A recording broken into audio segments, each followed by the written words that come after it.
You ever get that weird feeling that something big is breaking, but so slowly nobody notices? Like when a chair leg starts to crack. Tiny sound, everyone ignores it, until someone finally sits down, and boom, the whole thing collapses. That's Europe right now. The world's second largest economy is quietly falling apart.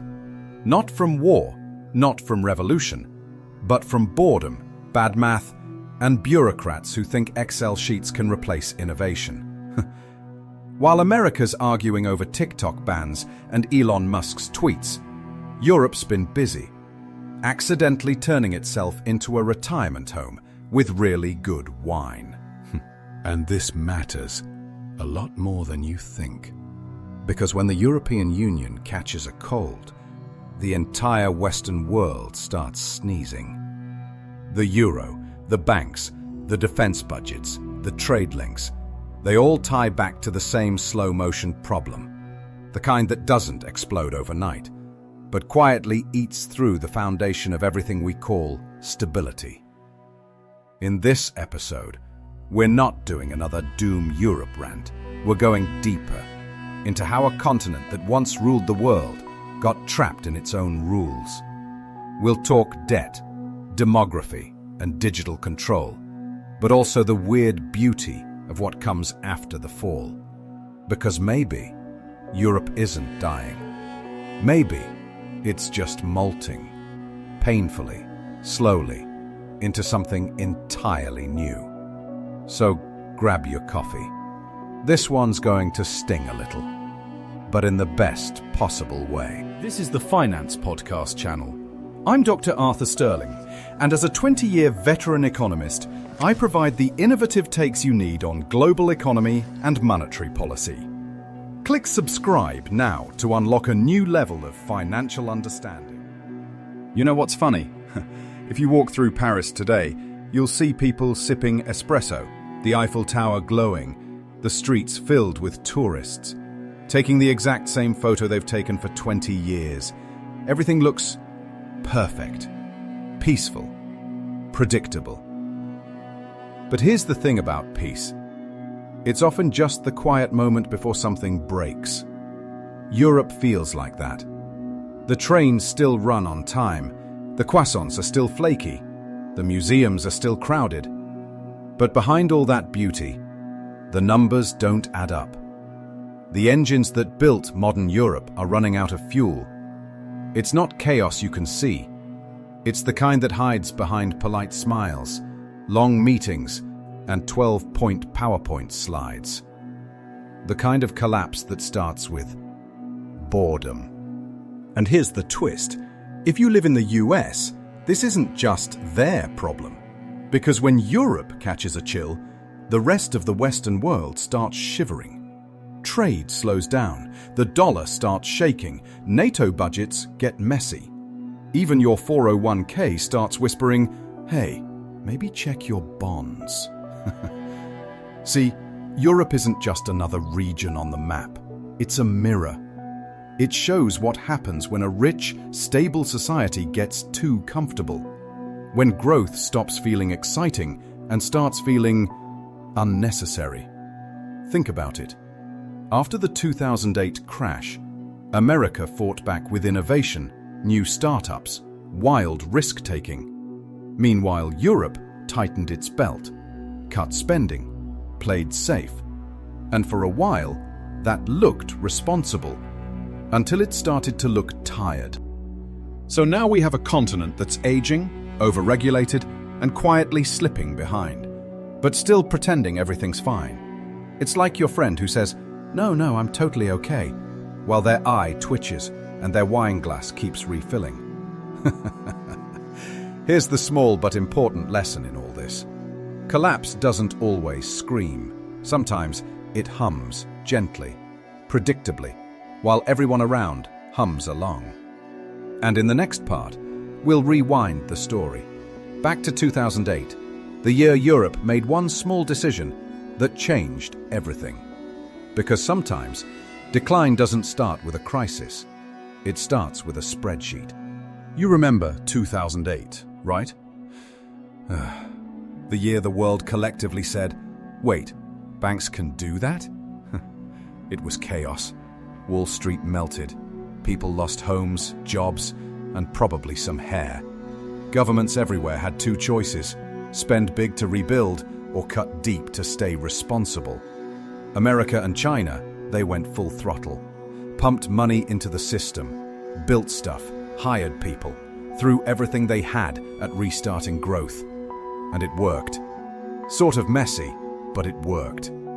Europe, though. Europe said, no, we must be disciplined. Germany led the charge with something they called Schwarzer Null, the black zero, which basically means no debt, no deficit, no fun. They tightened their belts so hard, the continent stopped breathing. Hospitals froze budgets. Universities couldn't expand. Infrastructure projects just died on paper. And when southern countries like Greece or Spain begged for help, Brussels handed them a calculator and said, fix your math. Imagine if your house was on fire, and instead of calling the fire department, your neighbor handed you a budget spreadsheet. That's pretty much what Europe did to itself. But here's the thing. Austerity looked noble at the time. To the politicians, it was moral. We'll sacrifice today so tomorrow will be better. Except tomorrow never came. Because while Europe was cutting corners, the rest of the world was building rockets. Literally, SpaceX, Tesla, the rise of Silicon Valley 2.0. Meanwhile, in Europe, governments were still debating how many euros a cafe owner could legally pay a barista. Productivity flatlined. Innovation packed up and moved to California. Even European startups that did succeed, Spotify, for example, eventually left to grow somewhere else. Because investors there had less patience and more paperwork. So little by little, apathy set in. People stopped believing in big ideas. Politicians stopped talking about the future. And the public? They just got tired. That's how decay really works. Not with an explosion, but with a sigh. By the time Europe realized it needed to invest again, the train had already left the station. And it was an American bullet train, running on Chinese steel. Here's the lesson. Sometimes the biggest mistake isn't doing the wrong thing, it's doing nothing because you're afraid to be wrong. And that fear, that obsession with playing it safe, didn't just slow Europe down. It built the perfect stage for what came next. The exodus of talent, the flight of capital, and a quiet crisis that would soon become impossible to ignore. Because when your brightest minds start packing their bags, you don't just lose innovation, you lose your future. And that's exactly what started happening next. Let's be honest, if Europe were a person, this would be the part where their therapist leans forward and says, "So, tell me why everyone's leaving you?" Because they are. The best engineers, scientists, creators, all quietly booking one-way flights to San Francisco, London, or Singapore. And the money? Oh, it's already gone. Capital doesn't need a passport. It just clicks transfer. This isn't just a brain drain, it's a soul drain. See, talent follows opportunity.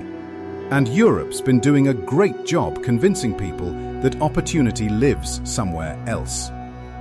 You've got brilliant kids in Berlin building apps, and after 1 year of fighting regulations, they say, you know what, maybe I'll try New York.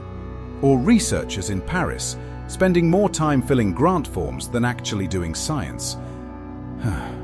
Imagine trying to start a company where you have to ask 4 ministries for permission before you even plug in your laptop. That's not innovation, that's bureaucracy cosplay. Meanwhile, the US is like, you have an idea? Great, here's some funding, here's a pizza, go break the internet. And guess what? People follow the pizza. Now, let's talk about money, because investors are just as impatient as talent. Private investment in Europe is barely half of America's level. Half. That means fewer startups, smaller exits, less risk-taking. And when risk dies, growth dies with it. It's not that Europe doesn't have smart people. It has too many of them, but they're trapped in slow systems. Systems that reward safety over creativity, seniority over ideas. It's like having a garage full of Ferraris and saying, let's not drive them, we might scratch the paint. And the irony?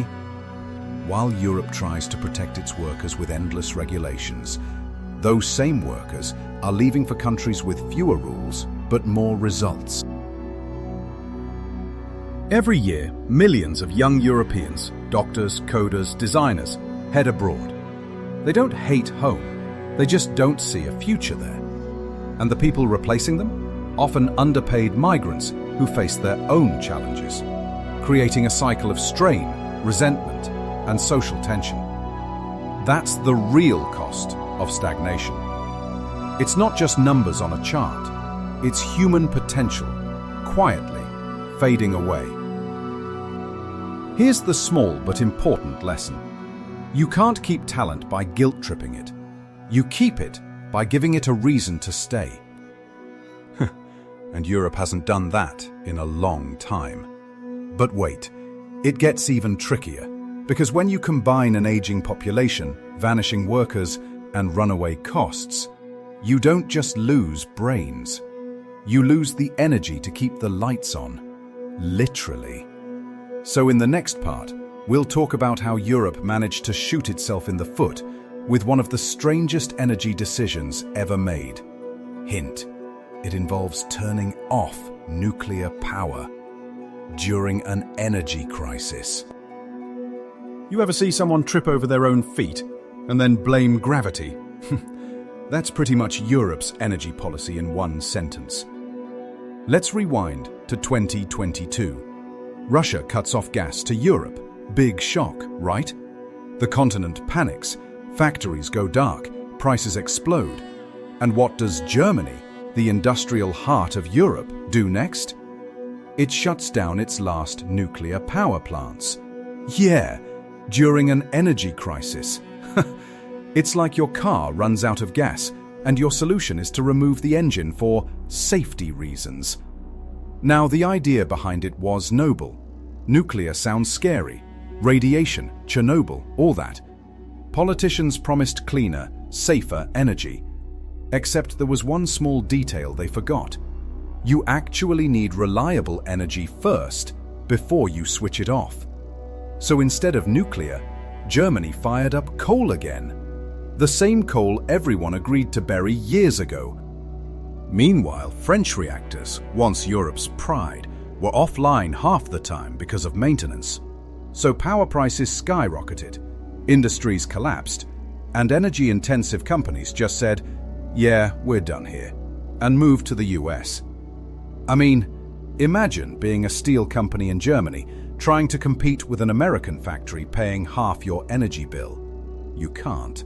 So they shut down. Thousands of jobs gone. And here's where it gets sad. This wasn't an accident. It was planned. Europe was so obsessed with appearing green, it forgot to be practical. The kind of thinking that values headlines over outcomes. You know that friend who buys a Tesla but flies to Bali 5 times a year. That's Europe's energy policy. The result? Households paying triple for heating. Governments throwing billions in subsidies just to stop people from freezing. And guess where that money came from? Yep, more debt. So the same leaders who preached fiscal discipline suddenly started printing cash to pay for the crisis they helped create. It's a perfect example of how ideology can override logic. Because being right, in theory, means nothing if your people can't afford to turn the lights on. Here's the small lesson here. Sustainability isn't just about green energy. It's about balanced energy. You can't power an economy on good intentions. And this misstep didn't just hurt industry. It triggered something deeper, a loss of trust. People started asking, if our leaders can't even keep the heat on, what else are they getting wrong? And that question? Oh, it opened a very big, very messy political door. Because next came anger, protests, the rise of parties that promised to fix everything by burning the rulebook entirely. So the same leaders who preached fiscal discipline suddenly started printing cash to pay for the crisis they helped create. It's a perfect example of how ideology can override logic. Because being right in theory means nothing if your people can't afford to turn the lights on. Here's the small lesson here. Sustainability isn't just about green energy. It's about balanced energy. You can't power an economy on good intentions. And this misstep didn't just hurt industry. It triggered something deeper, a loss of trust. People started asking, if our leaders can't even keep the heat on, what else are they getting wrong? And that question? Oh, it opened a very big, very messy political door. Because next came anger, protests, the rise of parties that promised to fix everything by burning the rulebook entirely. That's the story of how Europe's energy gamble lit the fuse for its political earthquake. And in the next part, we'll dive right into it. How fear, frustration, and a few bad laws helped ignite the populist wave that's reshaping Europe right now. Spoiler, it's not just about politics. It's about trust. You can only poke a bear so many times before it wakes up. And in Europe's case, the bear wasn't asleep. It was just tired. Years of austerity, no growth, high prices, no jobs, and then, boom, the energy crisis hits. People looked around and thought, wait, we're poorer, colder, and angrier than before. And somehow, Brussels says it's all fine. Yeah, no one believed that anymore. So across Europe, the quiet middle started to shout. In Italy, Giorgia Meloni's party came from nowhere to win big. In France, Marine Le Pen didn't win, but she came scarily close. In Germany, the AfD, a party once dismissed as fringe, started polling second nationwide. And here's the twist. It wasn't just about immigration or culture wars, like the headlines say. It was about trust. People stopped trusting that the elites, the technocrats, the bankers, the experts actually understood their lives. They saw politicians worrying about carbon targets in 2050, while they couldn't pay the heating bill in 2023. They saw European unity, but only when it came to sharing debt, not opportunity. And you know what happens when people feel ignored long enough? They stop arguing. They just snap. That's why you see this earthquake. Not one big explosion, but 1,000 small cracks. Farmers blocking highways in the Netherlands. Truckers protesting in Poland. Middle-class families marching in Paris, wearing yellow vests. All of them saying the same thing in different languages. We're tired of doing everything right and getting nowhere. And that's heartbreaking, because these are not radicals. These are parents, teachers, small business owners, people who just want life to make sense again. But politicians didn't listen until it was too late. So now, populism fills that silence. It says, forget the experts, let's burn it all down. And when people are desperate enough, that sounds like hope. Now, whether you agree with these movements or not, they're a mirror. They show what happens when leadership loses empathy, when governments talk at people instead of with them. It's a bit like a bad marriage, really. Ignore your partner for long enough, and one day they pack their bags.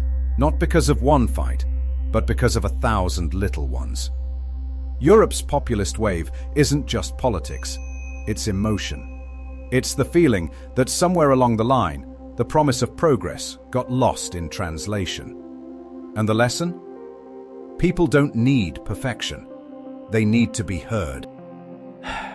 But here's the dangerous part. While Europe argues about who to blame, the world isn't waiting. China's building, America's investing, and Europe still debating who left the lights on. In the next part, we'll look at where that leaves Europe now, a continent rich in history, full of potential, but running out of time to reinvent itself. Because if it doesn't, someone else will write its future for it. You know that feeling when you walk into a party and realize no one's talking to you anymore? That's kind of Europe right now. For decades, Europe was the party, the center of the world. It wrote the rules, drew the borders, and decided what civilization meant. And now, the DJ changed, the music's louder, and suddenly, no one's asking Europe what song to play next. The US and China are doing their own thing. India's booming. Even countries like Brazil, Turkey, and Indonesia are starting to flex. It's a multipolar world, baby. Everyone's got a voice now. And Europe, well, it's standing in the corner, holding a glass of expensive wine, wondering when it stopped being invited to the main table. Remember when Europe used to set global standards? GDPR made every tech company sweat. The euro once looked like it could rival the dollar. European cars, European culture, European design. It was a brand. But here's the catch. While Europe was busy perfecting its values, others were perfecting their factories. While Europe debated climate goals, China was building solar panels faster than Europe could schedule a vote. And while Europe talked about unity, America quietly rebuilt its industry with the Inflation Reduction Act. See, that's the irony. Europe wanted to lead by example, but forgot that in geopolitics, examples don't pay the bills. Now it's stuck in a strange middle. Too rich to start over, too bureaucratic to move fast, too cautious to take risks. Even militarily, it still leans on Uncle Sam for the heavy lifting. And every time there's a crisis, Ukraine, Gaza, energy, it's the same story. We'll consult, coordinate, and release a statement. It's like watching a group project where one person does the PowerPoint, another writes the report, and everyone else argues about the font. But let's be fair, Europe still matters. It's home to the world's largest trading bloc. It's the biggest provider of humanitarian aid. It sets ethical standards most countries aspire to. The problem isn't what Europe is, it's what it's afraid to become. Because in a multipolar world, playing it safe is the same as playing yourself out. You either evolve or become a museum of past greatness. And maybe that's the hardest truth for Europe to face. Its biggest rival isn't America or China. It's nostalgia. That feeling of, we used to run this place. But the world doesn't care who used to run it. It only cares who's building it now. So, can Europe still matter? Of course. If it stops trying to be what it was and starts daring to be something new, more agile, more honest, less afraid of its own contradictions. Because here's the thing, the world doesn't need another superpower. It needs balance. And Europe, at its best, is exactly that. Balance between freedom and fairness, innovation and humanity. Maybe the end of an era isn't tragedy. Maybe it's a reset, a chance to stop pretending it's 1995 and start writing a playbook for 2050. But whether Europe grabs that chance or not depends on what comes next. Because while we're talking about the end of an era, somewhere out there. Someone else is quietly preparing for the start of theirs. And that's where the real story begins. You ever look at someone else's life and think, oh man, that could totally be me? Yeah, that's kinda how America should feel about Europe right now. Because Europe's story isn't just Europe's. It's a mirror, a preview, maybe even a warning. See, the US likes to believe it's built different, more dynamic, more daring, more "we got this." But when you strip away the Hollywood lighting, you start seeing familiar cracks. Stagnant wages, skyrocketing debt, shrinking trust in institutions, culture wars everywhere, and that same quiet exhaustion Europe felt before it started to crumble. It's the same movie, just with better CGI. Back in the 2000s, Europe thought it had found the perfect formula: peace, prosperity, and social safety nets forever. Then, boom, the financial crisis hit and everything wobbled. Now, the US is riding its own high. Record markets, AI boom, big spending, and vibes so good you could bottle them. But underneath, the same tensions brewing. When the middle class starts to vanish, when homes feel unreachable, when people feel the system's rigged, that's when democracies start to drift. And here's the twist. America's watching Europe's mistakes, while slowly making its own. Europe spent decades over-regulating, over-promising, and under-delivering. Now America's trying to fix everything at once: climate, inequality, global leadership, all on credit. Europe taught us that you can't build long-term growth on short-term comfort. And yet, that's exactly what the West keeps doing. It's like watching your older sibling crash their car, and instead of learning, you just buy a faster one. But let's be real, it's not all doom.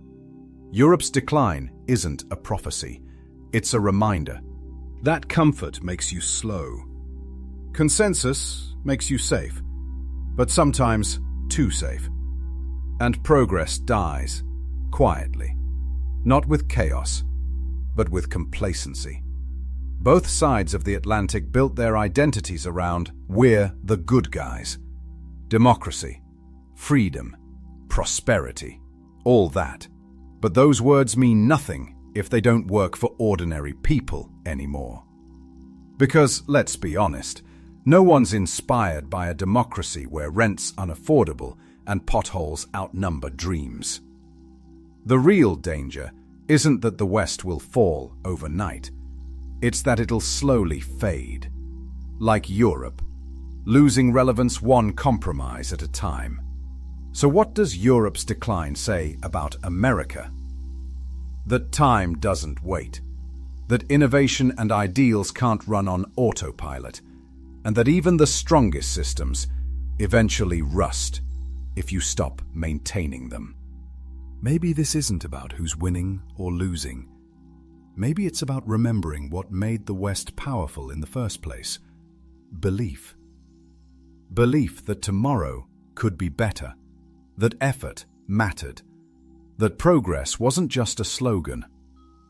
Europe forgot that once. America might be forgetting it now. But the story's not over, because history doesn't end. It just waits for someone to write the next chapter. And who knows, maybe that chapter isn't about the West or the rest. Maybe it's about a world finally learning from each other, instead of trying to outshine each other. But before that happens, the West has to face one last test. What happens when the future it built no longer belongs to it? You ever wake up one morning, look around and realize the world's changed while you were sleeping? That's kind of what's happening right now. For 200 years, the West ran the show. It set the rules, wrote the textbooks, even decided what progress meant. But now, the stage lights are dimming and the camera's panning east. You've got China, building railways in Africa faster than some European countries can fix potholes. India, launching rockets to the moon and exporting coders to Silicon Valley. And Southeast Asia, quietly becoming the world's factory, mall, and digital lab all at once. Meanwhile, the West is still arguing about TikTok bans. Here's the truth. The global South isn't waiting for permission anymore. They're done playing catch-up. They're setting their own goals, their own currencies, their own versions of capitalism. And honestly, it's about time. See, when people talk about the end of the West, it sounds apocalyptic, like civilization's collapsing. But maybe it's not the end. Maybe it's just rotation. The world spinning back toward balance. For centuries, history flowed one way, from London to New York. Now it's branching out to Lagos, Jakarta, Dubai, Sao Paulo. Power's not disappearing, it's decentralizing. And that's both exciting and terrifying. Because in a multipolar world, no one's fully in charge.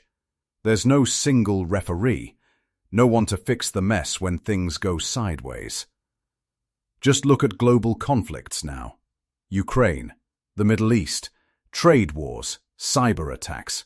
Everyone's testing boundaries. Everyone's learning that freedom without cooperation feels a lot like chaos.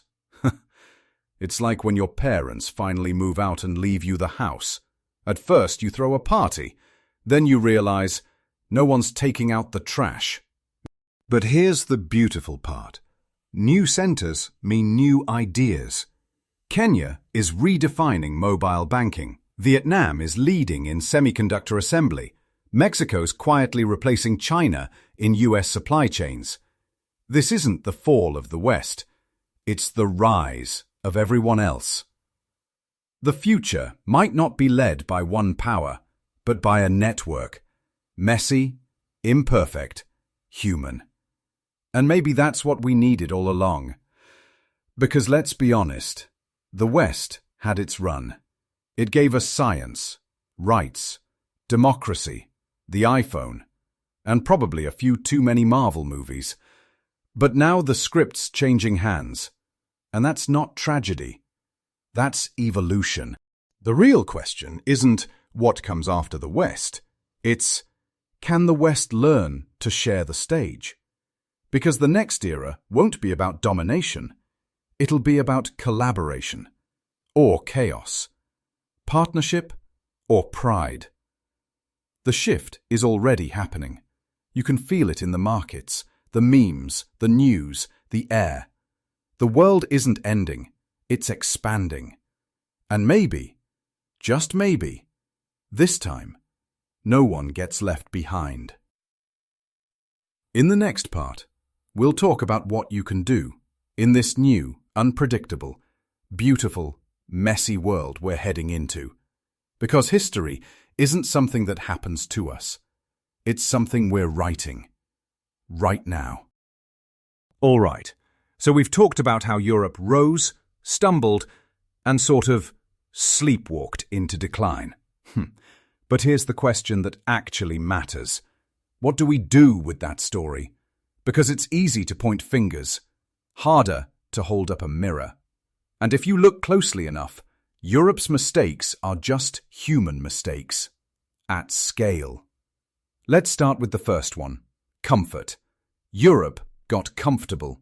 When everything's working, why change, right? Well, that's the trap. For years, Europe had cheap Russian gas, stable politics, global prestige. They thought it would last forever. Then one day, poof, pipelines shut down, industries froze, and everyone realized how fragile normal actually was. It's like keeping all your eggs in one basket and then finding out the basket's made in Moscow. The lesson? Never mistake stability for strength. In your life, your job, your business, if you're not adapting, you're decaying.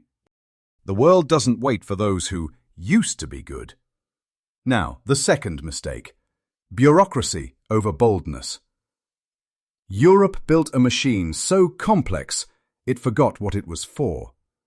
1,000 committees, endless consultations, and by the time they agree on a policy, China's already built 5 new factories. You don't win the future by waiting for everyone to be comfortable first.